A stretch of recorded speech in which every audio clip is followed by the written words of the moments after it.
This video has been brought to you by my book, Play the Dragon Volume 1, The History of Dragon Ball Video Games. Check it out in the description below. Welcome to Awesome Video Game Memories, where we talk about awesome memories about video game manga adaptations, which are actually original. And the manga we are going to be reviewing today is Dragon Quest Dai. So this is actually going to be a non-spoiler review. And this means I'm not going to be giving away any major plot points because I want you guys to experience this manga for yourselves. So Dragon Quest The Adventure of Dai, aka Dai no Daibouken, is a manga written by Riku Sanjo and illustrated by Koji Inada, and was released in Shonen Jump from October 1989 to December of 1996. And I actually have the 22 issues from the 2003-2004 reprint rather than the original 37 volumes. And I'm going to be very careful about showing pictures in this video because Shueisha is a little banhammer happy about giving content ID to a lot of manga reviewers on YouTube, but hopefully the version you're watching will be the one where I put pictures in it, and I'm pretty sure Shueisha may manually claim this video, but we'll see. Alright everybody, a bit of an update here. So a couple of my friends have gotten copyright strikes for reviewing Boruto and Dragon Ball manga, so I'm going to be using different types of Dragon Quest Dai media like pictures from the anime and the video games, and I'm not going to be using any of the manga panels or covers, so sorry about this. And like I said before, there are chances that this video could be manually claimed by Shueisha, so we'll have to wait and see. So Dragon Quest The Adventure of Dai is the story about a boy named Dai who's been raised on this island by monsters. And then we see his quest to become the hero. And throughout the entirety of the manga, Dai meets up with very powerful allies, and he fights very powerful monsters and villains. And just like any Dragon Quest story and shonen manga, we do see the themes of friendship, growing stronger, fighting powerful villains, and all the awesome badass shonen tropes. And even though this manga was not written by Yuji Horii or any of the Dragon Quest staff, and not illustrated by Akira Toriyama, I'm very surprised how close to the Dragon Quest series that this manga is. Although manga is definitely a very different medium than video games, because I do admit it would be very boring if we had entire pages and volumes dedicated to, Dai grinding, raising experience, having to travel all the time. But luckily all of this is really condensed because, this is a manga. And probably the big thing I would like to talk about with this manga is the pacing of it. Now I read the entire fan translation, so I'm basing this off the fan translation that's already out there. I'm pretty sure some of you watching this video have already read the entire manga, so you'll definitely know what I'm talking about. So I do think the Dragon Quest Dai manga is pretty fast paced. Like the heroes get really powerful pretty much in the first half of the manga, and a lot of the battles in the first half really feel like they belong kind of closer to the end of a Dragon Quest game rather than the first half, because so many of these battles here in the first half of the manga really feel like the stakes are super high, the characters are gonna lose, oh my god! And you definitely want to see how hard they have to work to triumph in the end.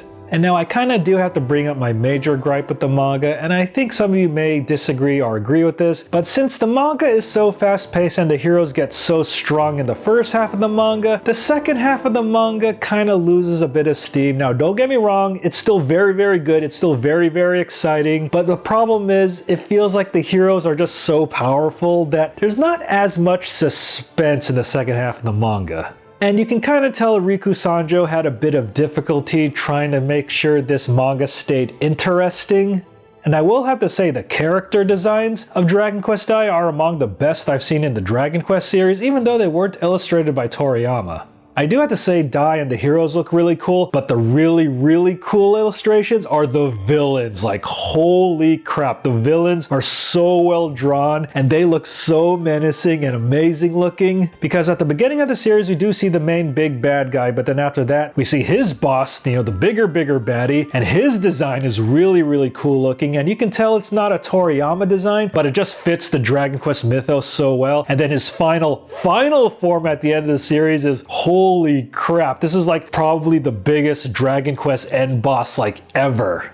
And some of you will definitely know what I'm talking about, but kind of near the end of the manga, there's this part that happens and I don't like it that much because, so there's this part at the beginning of the series that happens which enables the heroes to kind of grow from it, but then it's kind of undone by the end of the manga. It feels like a bit of an ass pull, to be honest, and I'm like, this part at the start of the manga happened so the heroes can kind of learn and grow from it, but then it's kind of undone. And I was like, this series is great, but this is probably my least favorite thing about it. And I do gotta say, well, the heroes, Dai, Pop, Mom, Hyunkel are all really cool. I honestly do think the characters that really steal the show are the villains. Yeah, I mean, not only are the villains like really amazingly designed, they have a lot of depth to them, you understand their motivations. And a lot of the villains actually do turn over a new leaf, and not in like a really big cheesy way, but in a way that's actually really convincing, and you're like, you know what, I think that was pretty good. And without giving spoilers, the ending of the manga has kind of gotten mixed reactions throughout the years, and I do have to admit, it does make you think a bit. It actually is a happy ending, don't get me wrong, but it does actually catch you a bit off guard. And while I do think the manga ends fine the way it is, I think there is room to actually expand on the manga and tell more stories. Alright, so now I'm going to talk about my 3 favorite characters from the Dragon Quest Dai manga. So my third favorite character has to be Pop. Now Pop kind of started off as this cowardly comic relief guy, and I'm pretty sure he was going to be the Yamcha of the series. But however, Pop really goes through a lot of character development and actually ended up becoming my third favorite character, and he's definitely the Eric to Dai's Luminary. Because every time I saw Pop at the beginning of the series, I was like, Pop's just going to be really annoying, he's going to like whine all day. But probably deeper into the first half of the manga, he really starts to grow on you and has a lot of badass moments. And then my second favorite character is Hyunkel, or as my friend Wolfsbane likes to call him, High Knuckle. Yeah, Hyunkel is basically the Vegeta of the group, and he definitely has a very surprising backstory and his motivations. And once you actually understand Hyunkel's backstory and motivations, you actually really begin to relate to him a lot. And just like I mentioned before, he is quite the badass. And now, my absolute favorite character in Dragon Quest Dai is Crocodine. I freaking love Crocodine, man. Well, not only is Crocodine a massive badass, he's really well designed and he has a lot of good motivations, he's actually a very honorable character. And this guy goes through an amazing character arc, which really gave me the feels, actually. Yeah, this series is really awesome when they make you feel for a giant badass crocodile. Although Crocodine's time to shine is really in the first half of the series, and then he doesn't have as much time to shine in the second half. He does appear here and there, but I do always cheer for him when I see him. And aside from the Toriyama monster designs, the series does have a lot of Dragon Quest tropes and references. Yeah, for example, at the beginning of the series, the fake hero Deloran and his group, who does look like the hero from Dragon Quest III. And then there are pages in the manga that do show the characters do gain experience. And there are some parts where they do explore towns and they do some shopping. And also, Dragon Quest Dai does have 2 anime adaptations. I do have the 42 episode Blu-ray set here along with the movies, which I reviewed in a previous video. And there is the new anime that did come out in October of 2020.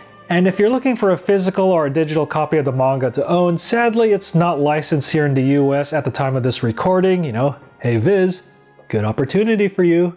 And you can either get the 37 volume manga that was released back from 1989 to 1996, or get the 2003-2004 22 volume edition, which I have right here. And I will show you the entire set, and it does have advertisements for the 2020 Dragon Quest Dai anime. The entire series is color-coded by ARC. And the December 2020 V-Jump does have the Avant prequel manga in it. So the only way to read the Dragon Quest Dai manga in English right now is through the fan translation, and it does a pretty good job for the most part, although they call Mom Marm for some reason. But however, once this does get licensed, hopefully through Viz, I will be adding the English version to my bookshelf. Alright guys, so that ends this episode of awesome video game memories about the Dragon Quest Dai manga, which I highly recommend, and I do highly recommend watching both of the anime series. And then we're gonna end this with an Avant Strash!